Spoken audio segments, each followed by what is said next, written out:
नमस्कार दोस्तों, एक बार फिर से आपका स्वागत है मेहता सर की क्लास में। मैं मनोज मेहता आपको साइंस पढ़ा रहा हूँ। Today I am teaching you a topic from class 6 chapter number 1। This is last part of that chapter, यानी यह उस अध्याय का अंतिम लेसन है। इस वीडियो में वो पार्ट पूरा हो जाएगा। चलिए दोस्तों, सबसे पहले हम बात करेंगे स्प्राउटेड सीड्स की, यानी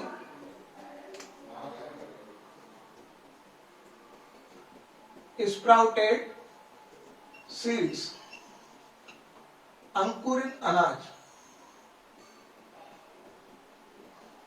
या अंकुरित बीज। दोस्तों, अंकुरित बीज क्या होते हैं या स्प्राउटेड सीड्स क्या होते हैं? हमारी बुक में एक प्रयोग दिया हुआ है, हम भी वह प्रयोग करने जा रहे हैं। Take some dry seeds of moong और चना, यानी मूंग या चने के कुछ सूखे बीज लीजिए, यानी जो मूंग या चना हम जिसकी सब्जी बनाते हैं वो लीजिए। Put some seeds in a container filled with water, यानी उन चनों या मूंग के सीड्स को, बीजों को आप पानी से भरे हुए पात्र में डाल लीजिए। ध्यान रखें, जितने बीज आप डाल रहे हैं उससे 2 अंगुल ऊपर तक पानी रहना चाहिए। नेक्स्ट, अगला स्टेप क्या है? Keep aside for a day, यानी एक दिन के लिए उस पात्र को अलग रख दीजिए, यानी उन चने या मूंग को भीगने दीजिए। Next day drain water completely, यानी अगले दिन उसका पूरा पानी निकाल लीजिए। And leave the seeds in a wet cloth, यानी उन सीड्स को, उन बीजों को एक गीले कपड़े में डाल लीजिए, बांध कर रख दीजिए। नेक्स्ट डे यानी following day you will see a white structure on seeds, यानी अगले दिन आप जब उन बीजों को उस कपड़े में से खोलकर देखोगे तो उनमें छोटे छोटे व्हाइट कलर के कुछ स्ट्रक्चर नजर आएगा, कुछ रेसे निकले हुए नजर आएंगे। वो क्या है दोस्तों? These seeds are sprouted. ये जो सीड्स है, ये जो बीज है, अब क्या हो चुके? अंकुरित हो चुके, उसमें से पौधा निकलना शुरू हो चुका है। अब आप कहोगे कि इसकी जानकारी भोजन के लिए क्यों दी जा रही है? हम खेती थोड़ी कर रहे हैं जो अंकुरित करवा रहे हो। तो दोस्तों, जो अंकुरित अनाज जो होता है, स्प्राउटेड सीड्स जो होते हैं, उनको अंकुरित करने के बाद धोकर या तो आप डायरेक्टली खा सकते हो या उनको उबालकर उनकी सब्जी बना सकते हो, उसमें मसाले मिला सकते हो। तो ये खाने में टेस्टी भी होते हैं और पौष्टिक भी होते हैं। They are rich in fibre and protein. इनसे प्रोटीन और फाइबर बहुत अच्छी मात्रा में मिलता है। तो अपने घर पर यह प्रयोग जरूर करके देखिएगा और उन स्प्राउटेड सीड्स को चख कर भी देखिएगा, वो बहुत अच्छे लगते हैं। लेकिन स्प्राउटेड होने के बाद उनको करेक्टली क्लीन कर ले, कंप्लीटली क्लीन कर ले, यानी पानी से वापस धो ले, फिर उनको खाने। चलिए, अब आते हैं हम इस पार्ट के अगले टॉपिक पे। ये भी पार्ट का एक हिस्सा था, एक प्रयोग था। उसके बाद अगली चीज है, आप जानते हैं कि हमें जंतुओं से कौन कौन से खाने की चीजें मिलती है?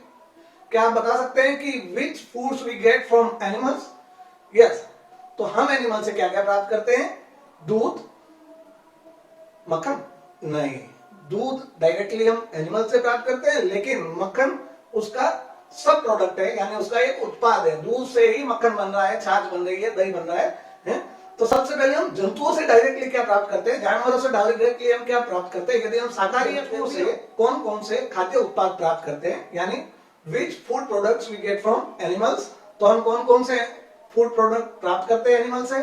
कौन कौन से खाद्य पदार्थ एनिमल्स यानी जानवरों से प्राप्त करते हैं? तो उनमें है दूध यानी मिल्क, अंडे यानी एग्स, मीट यानी मांस, और एक और चीज है हनी। हनी यानी शहद। दोस्तों, आप बता सकते हो हनी यानी शहद हमें कहां से प्राप्त होता है? वो हमें जानवरों से प्राप्त होता है। जैसा कि हम सभी जानते हैं, मधुमक्खियां अपने छत्ते में शहद बनाती है, लेकिन क्या आपको पता है वो शहद कहां से आता है उस छत्ते में? तो चलिए हम जानने का प्रयास करते हैं। दोस्तों, मधुमक्खियों के छत्ते में यानी हनी बीज के हाइव में वो कहां से आता है? क्या? शहद, हनी। तो इसके लिए हमें ये पता है कि मधुमक्खियां शहद बनाती है, लेकिन हम उसकी प्रोसेस पता करना चाहते हैं कि वो शहद सच में आता कहां से है। तो उसका यानी उसका जो रॉ मटेरियल है वो कहां से आता है? मतलब वो अपने आप तो बनाती नहीं होगी, तो उसका रॉ मटेरियल आता है फ्लावर्स यानी फूलों से। तो honey bees collects nectar from flower and converts it to honey. Honey bees collects nectar from flowers and converts it to honey, यानी मधुमक्खियां शहद बनाने के लिए फूलों से रस चूस कर लाती है और उसे शहद के रूप में परिवर्तित करती है या रूपांतरित करती है। लेकिन क्यों करती है? मधुमक्खी को क्या जरूरत है कि वो शहद लाके इकट्ठा करी है, वो सीधा रस क्यों नहीं पीती है, उसका भी एक रीजन है। इट इज नेसेसरी बिकॉज जब उनको रस की जरूरत होती है तो पूरे वर्ष जो होता है उस फूलों में से रस प्राप्त नहीं होता है, फूलों में से रस प्राप्त नहीं होता है, क्योंकि हमें पता है कि पूरे वर्ष भर यानी होल ईयर हमें कहीं भी फ्लावर देखने को नहीं मिलेगा। एक निश्चित ऋतु होती है, एक निश्चित सीजन होती है, डेफिनेट सीजन होती है, उसी में हमें फ्लावर्स या उनका नेक्टर प्राप्त हो सकता है। तो मधुमक्खियां अपने पूरे साल की जो नेक्टर की पूर्ति करने के लिए क्या करती है, जब फ्लावर्स खिलते हैं यानी जिस ऋतु में, कौन सी ऋतु में खिलते हैं, बसंत ऋतु में बहुत अच्छे अच्छे फूल खिलते हैं हर पौधों में, जो भी पुष्पीय पौधे हैं या फ्लावर प्लांट्स हैं उन पे, तो उन पौधों से वो क्या करती है, रस चूसती है, नेक्टर जिसे इंग्लिश में कहते हैं नेक्टर, और उन्हें अपने छत्तों में, अपने हाइव्स में इकट्ठा करती है और उन्हें कन्वर्ट कर देती है हनी में, ताकि वो पूरे वर्ष भर तक यानी होल ईयर वो उनको मिलता रहे। तो यह बात आपको पता चल गई कि हनी मधुमक्खियां कैसे बनाती है। लेकिन एक जानकारी मैं आपको और दे दूं कि हनी बीज यानी जो मधुमक्खियां हैं उनके द्वारा बनाया गया शहद, हनी, उसकी एक खासियत है कि वो कभी भी खराब नहीं होता। यदि आपके घर पे हनी लाके रखा हुआ है, उसका कलर चेंज हो जाएगा लेकिन कई वर्षों तक वो खराब नहीं होता, उसका टेस्ट नहीं बिगड़ेगा या वो खराब नहीं होगा, यानी खाने लायक ना हो, ऐसा कभी ना होगा। Okay, now we are going for next topic. अपना अगला टॉपिक क्या है, where does it come from, भोजन यह कहां से आता है। तो दोस्तों भोजन कहां से आता है यह हमने जान लिया था। दोस्तों मैं इसलिए कहता हूं क्योंकि माता पिता के बाद यदि किसी भी बच्चे का सबसे अच्छा दोस्त कोई बन सकता है तो वह टीचर होता है। इसलिए बुरा मत मानिएगा या उसके ऊपर ऑब्जेक्शन मत कीजिएगा कि हमें दोस्त क्यों कहते हैं, क्योंकि रिश्ता, दोस्त का रिश्ता एक ऐसा रिश्ता होता है जो बाकी सभी रिश्तों से बहुत अलग होता है। तो माता पिता के बाद यदि किसी विद्यार्थी का कोई मित्र है तो वो टीचर बन सकता है। Yes, food where does it come from, यानी भोजन यह कहां से आता है। भोजन कहां से आता है हमने जान लिया, पेड़ पौधों के किस भाग से हमें भोजन प्राप्त होता है यह भी हमने जान लिया। लेकिन एक चीज जानना बाकी है कि does every animal eat same type of food, यानी क्या सभी प्रकार के जीव एक ही प्रकार का भोजन करते हैं? नहीं करते।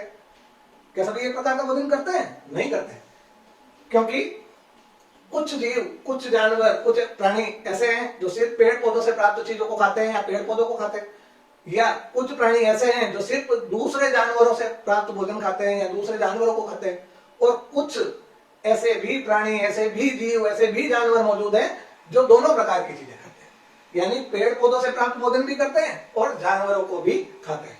चलिए हम इसके बारे में पता करते हैं। There are 3 types of animals on the basis of food, यानी भोजन के आधार पर प्राणियों को 3 कितने भागों में, 3 भागों में बांटा गया है, 3 वर्गों में वर्गीकृत किया गया है। फर्स्ट हार्बिवोर्स, यानी शाकाहारी। हमें ये सब पहले भी सुन चुके हैं, हमें पता है शाकाहारी क्या होता है। चलिए इसकी डेफिनेशन क्या होती है, यानी ये उस प्रश्न का जवाब है यदि आपसे प्रश्न पूछा जाए कि what do you mean by herbivores, तो उसका आंसर है animals which eat only plants और plant products are called herbivores. मैंने आर कॉल्ड हार्बिवोर्स नहीं लिखा है क्योंकि ये चीज फिक्स है, यदि किसी की डेफिनेशन देते हो आप तो पीछे आर कॉल्ड हार्बिवोर्स जोड़ सकते हो कि ये कहलाता है या इसे ये कहते हैं, ठीक है। नेक्स्ट हिंदी में, शाकाहारी कौन से जंतु होते हैं? वे जंतु जो पौधों या उनसे प्राप्त उत्पादों को खाते हैं उन्हें शाकाहारी जानवर या शाकाहारी जंतु कहते हैं। इनके उदाहरण कौन कौन से हैं? काऊ, गॉट, डियर, कैमल, etc। यानी उदाहरण के लिए गाय, बकरी, हिरण, ऊंट आदि। अब next second type of animals on the basis of food, यानी भोजन के आधार पर जानवरों का दूसरा प्रकार या दूसरा वर्ग कौन सा है? कार्निवोरस। कार्निवोरस यानी मांसाहारी, वे जीव जंतु जो अपना भोजन दूसरे जंतुओं को खाकर भोजन करते हैं उन्हें मांसाहारी कहा जाता है। इसकी करेक्ट डेफिनेशन क्या है?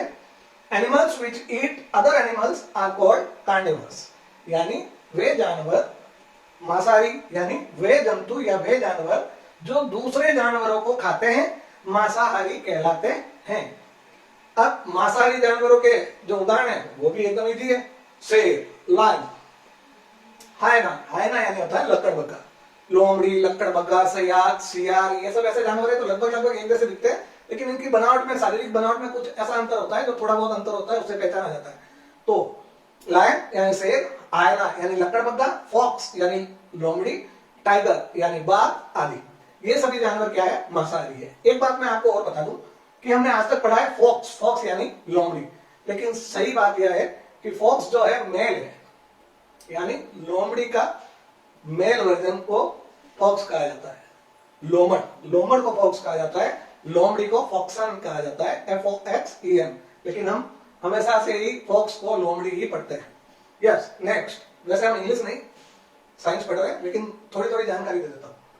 Third, omnivores, animals which eat both plants and animals are called omnivores। देखो मैंने डैश डैश दिया ताकि आप खुद ही अपने मन से बोल सको। यहाँ पे animals which eat both plants and animals are called omnivores, यानी वे जंतु जो पौधे और दूसरे जानवरों दोनों को खाते हैं सर्वाहारी कहलाते हैं। अब जानवरों के 3 प्रकार पढ़े हमने, सर्वाहारी के उदाहरण देख लेते हैं। Examples are crow, cat, human, dog, etc। यानी उदाहरण के लिए कौवा, बिल्ली, कुत्ता, मनुष्य आदि। अब मनुष्य को आप कहोगे कि सर्वाहारी क्यों कहा जाता है? जरूरी थोड़ी यार मनुष्य मांस भी खाए और सब्जियां भी खाए, पेड़ पौधों से प्राप्त चीजें भी खाए। सभी मांसाहारी भी नहीं होते और सभी शाकाहारी भी नहीं होते, इसलिए मनुष्य को सर्वाहारी यानी ऑमनिवोर्स कहा जाता है, क्योंकि यह किसी एक इंडिविजुअल की बात नहीं हो रही है, पूरे मनुष्य की प्रजाति के लिए हो रही है। चलिए, हमने 3 प्रकार के जानवर पढ़े हैं। भोजन के आधार पर जानवर कितने प्रकार के होते हैं? 3 प्रकार के। There are 3 types of animals on the basis of food. कौन कौन से होते हैं? हर्बीवोरस शाकाहारी, कार्निवोरस मांसाहारी, और ऑमनिवोरस यानी सर्वाहारी। तो इस प्रकार से आपके विज्ञान का पहला चैप्टर, 6th क्लास की साइंस का पहला चैप्टर यहीं खत्म होता है। मुझे लगता है कि आपको पूरा पार्ट समझ में आ गया होगा, इसीलिए मैंने इसे 2 पार्ट्स यानी 2 वीडियो में बनाया है, 2 वीडियो में समझाया है। तो प्लीज अपने मोबाइल्स पर, अपने पेरेंट्स के मोबाइल पर इसकी PDF खोलें और क्वेश्चंस को अपने मन से समझ के आधार पर सॉल्व करने की कोशिश करें। फिर से हाजिर होऊंगा अगले वीडियो में।